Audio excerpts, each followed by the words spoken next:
Hey everyone, welcome back to the channel. So today we're doing another lash extension tutorial. This time this video is up close so you can see what I'm doing. Okay, so first things first, I'm using my classic lash to do this tutorial. So I'm going to be showing you how to isolate and how to drop your lash strand on the natural lash using a dummy for practice. Okay, so let's get started. But before we do, make sure you subscribe to the channel so you can get more info on when I drop a video. Click on the notification bell, okay, and subscribe to the channel. Thank you. So let's begin. So this is the dummy. I've already put the paper tape and the lash and everything. So when you want to isolate, you just look for the hair strands that you want and use the isolator to open up the other hair to shift away the other hair from the actual hair you want to use. When you're shifting it, don't bend the isolator on the skin, like don't dip it into the client's skin. Just move it and then pick up the hair, put it in glue and drop it. Okay, that's the, like, I struggle with this.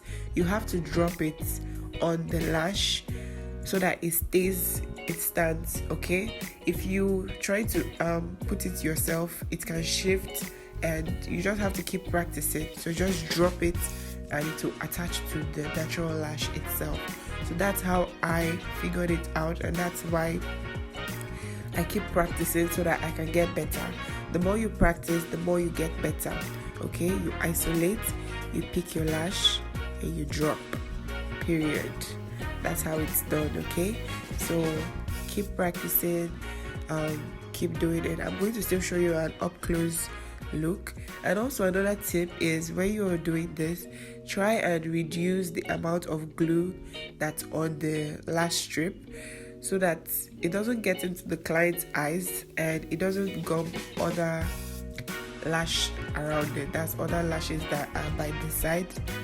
Make sure to reduce the amount of glue. You can reduce it on the paper tape or the iPad so that it just sits. So as you can see, I'm just doing this smoothly. Also, another thing you should note is that sometimes when you drop it, it tends to not sit properly. It's fine, you can just go ahead and adjust it. Okay, it's something that you need to keep practicing on. Sometimes one strand of hair seems to be stubborn. Just remove it, put glue and repeat the process again. So this is an up close look of how this is done. Isolate the hair and drop the lash. So another thing you see me do is that I don't do it in a straight line. Like, I don't do hair by hair. I jump from one end to another so that way glue at the other end is drying up and I'm working on the other end.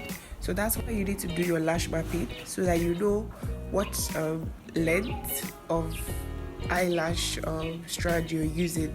If it's 14 at this end and it's 16 at this end, so when you're moving, you know what size you're putting. Okay, so that's that. So you see, this hair was trying to be problematic, but I got it out and I did it. You isolate, you put glue on your lash and you drop it. That's just the process. You keep practicing and you're going to get it right. Okay, if you have any questions about lash, leave it in the comment section. Make sure you subscribe to this channel because I give you all the info that you need to be a permanent makeup artist. Alright, so I'm just going to leave you to keep watching this and let the process sit in. Okay, alright, enjoy.